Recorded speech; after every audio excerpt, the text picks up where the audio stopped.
it, mate? Hey, good. I guess you're from Australia, huh? Okay. How's it going? Sydney, Australia. Sydney. Yeah. Sydney. Why so many Australians?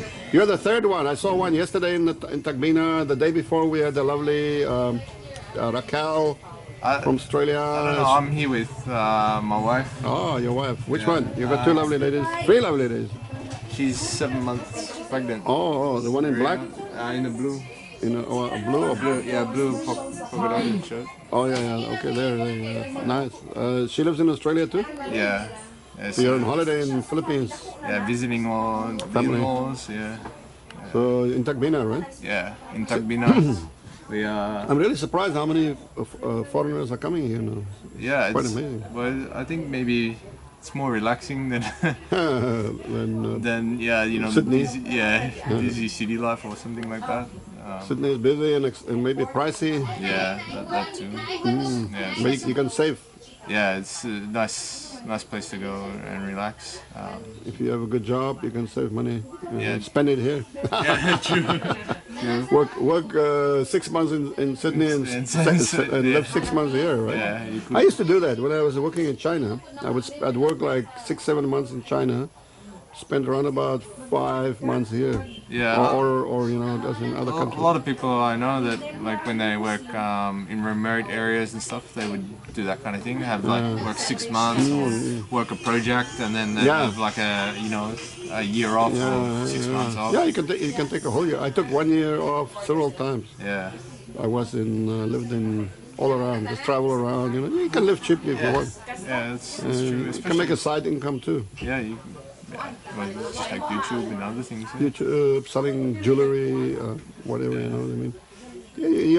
Once you got a bit of money and you live cheaply, you only need to make, $10 a day or whatever, For food. Yeah, that's it. And a few beers. Yeah, booze is cheap in Asia. Well, except Hong Kong and Singapore.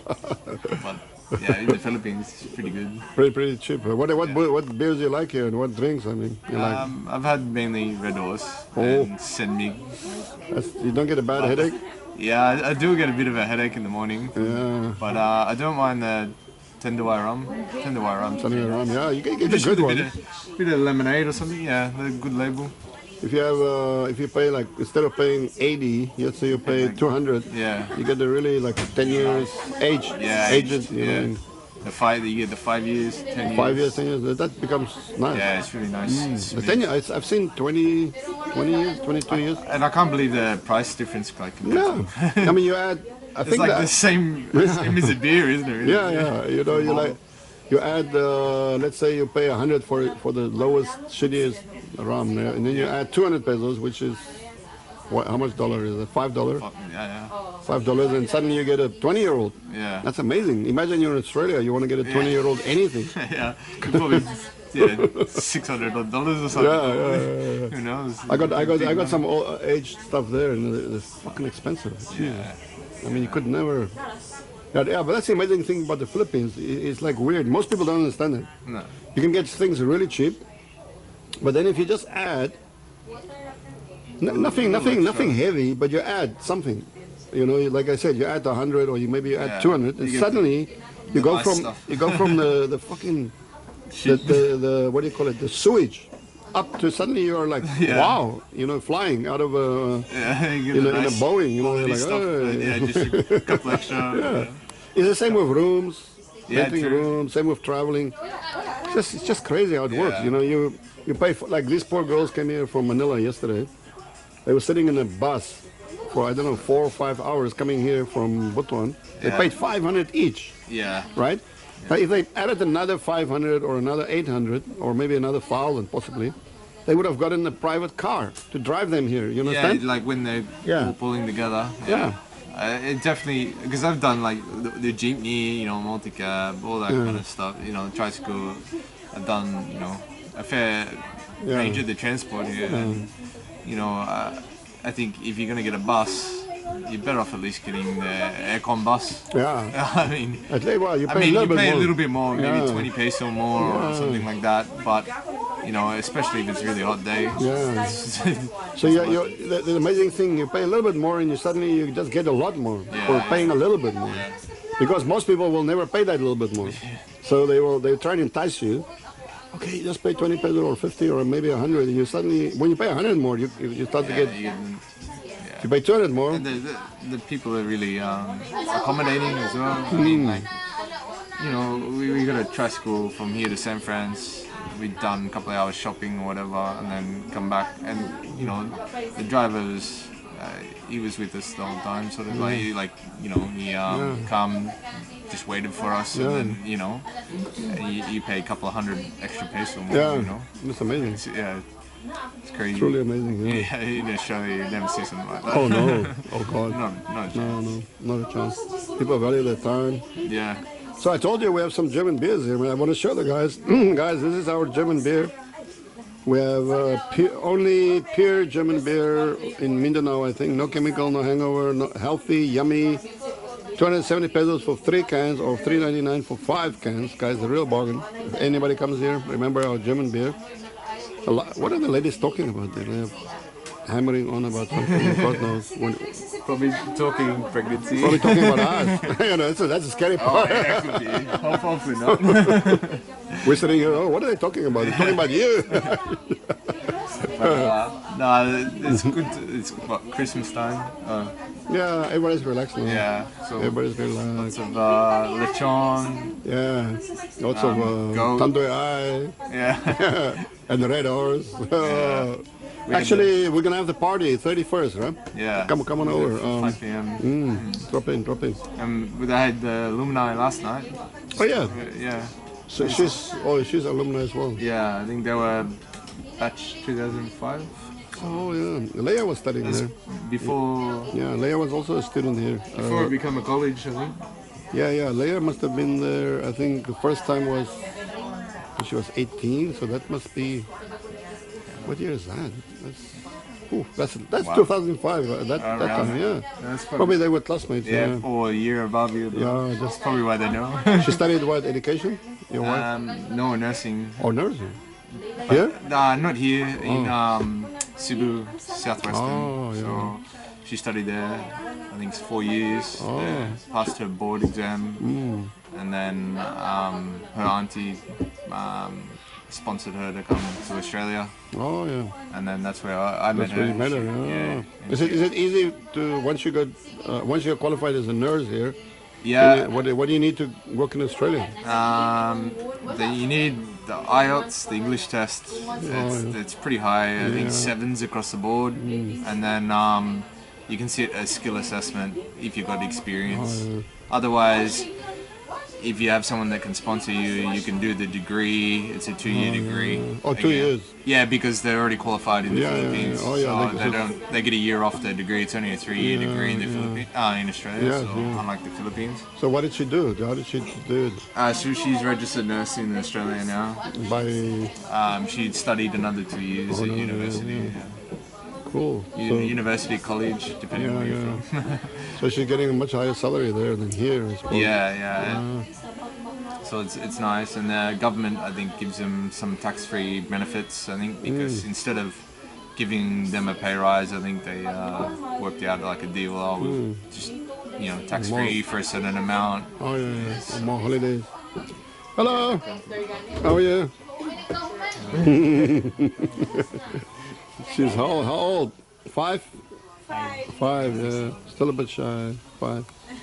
Shy fives. So, so nursing, and then what do you do? Electrician by trade, so when I get back, probably working underground coal mining. So that's where the big money is, right? Depending on the area, I think you can make big money, but my local area, it's only maybe $100 or $200 more than the average. You got to basically go into the outback somewhere, and then you get big money. Hardship fee. Yeah, basically. Danger pay. Yeah, that's what it's like. Danger for your liver. You spend all your money drink. Yeah, a lot of people do. Drink a lot more. Drink a lot more, to bear it. Yeah, you basically, but then you're looking at like maybe 4 weeks on, 1 week off roster. So it depends, you know. Pretty good. And you can make, I don't know how much more, but a lot more. Yeah, you could probably double your salary, I think. Wow. Yeah. It just depends on the project you're working on and the rest. But because they can't get the qualified tradespeople to go to the, you know, middle of nowhere. Tradespeople, Australia is good for tradesmen and especially even I know in the Philippines, like electrical engineers, mechanical, they can probably go to Australia and easily get qualified as a tradesperson. And I think they can apply it directly. I know electricians skills lacking, so they can apply for migration and a lot of opportunities for. I mean, it's not engineering position, but the money is, you know, pretty close to the same. That's pretty good. Yeah, so you have a good setup there. You should work a few more years and then retire. Yeah. Retire, build a resort, kick back. Yeah, that'd be ideal. I think a lot of Aussies are looking at that possibility to kick back here, you know. It's so expensive in Australia and the prices are only going up. And I think the pension age or retirement age is going to rise and rise. Yeah, pension and pension's not enough to live off, I don't think, these days. Like, you know, you're looking rent for a week, could be, for a house, it'd be like $500 a week for a 3-bedroom house. Well, that's not cheap compared to US or but that when you look at your wages, it's probably half your wage every week is going to that. So unless you got, you know, a partner or something. But you know, when you're talking pension, you're probably talking 500 a fortnight. So how do you afford? How do you afford the rent? Scary. I think a lot of people are looking at the option getting out. Retiring, obviously. I think Philippines is by far the best option in Asia for sure. A lot of idiots are running to Thailand, but Thailand is the worst option. Really the worst option. I haven't been to Thailand. Don't go. I'm telling you now. I think Philippines is nice. Philippines is way nicer. The people are way friendlier. They speak English or a bit of English, and the Thais are just the opposite, man. They're mean as snakes. Don't speak English unless they want to cheat you. Then they suddenly speak English. Once you are cheated, they don't speak English anymore. Yeah, right. Oh God, I fucking hate those motherfucking Thais, man. Really the worst bastards you can find in the world. You know? Scamming, lying, cheating, and killing. They will kill you like this. They don't care.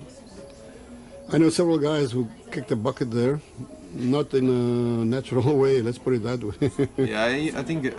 I don't know, from the news and stuff in Australia, a lot of people are retiring in Bali, but I think Bali's probably not much difference to Thailand, so the sounds of it anyway. I have no idea about I haven't been to Bali, but probably it's a bit nice because it's close. How far is it from Australia, right? Yeah, it's pretty close. I think 5 hours, maybe. Yeah, something like that. Especially if you live like Northern Territory or something. It's even closer. You hop over. Yeah, maybe you can row over. Pretty much. It's only a couple of hours flight. Like compared to, you know, from Sydney to Western Australia, it's like a 4-hour flight. Yeah. You're talking about the same distance to go to Bali. I will go. Maybe I'll go there visit one day. I'm not really keen I don't really care too much. I taught in Cambodia as well. I was in Laos. I was in Thailand. I was in the one country I really want to go is Vietnam. Apparently that's really nice. Apparently it's like what the food is great. Thailand used to be maybe 40 years ago. And the food is nice. I don't like Thai food. People rave about Thai and I go like, what the fuck? I think it's a bit overrated. Overrated? Yeah. Fucking chilies and everything and cockroaches they eat and fucking spiders and shit. I'm like, no. Don't give me that crap. I mean, if you're talking about good food, Chinese, of course, Indian. I suppose a lot of foreigners, that's what they think about the balut, maybe. I don't know, I've had it a few times. I didn't mind it. I had it the first time I was in Cambodia. There was no food. I crossed the border in this town. I slept there one night. There was no food in the whole town. I went to a restaurant. Looked like kind of new. I was like, wow, that looks good.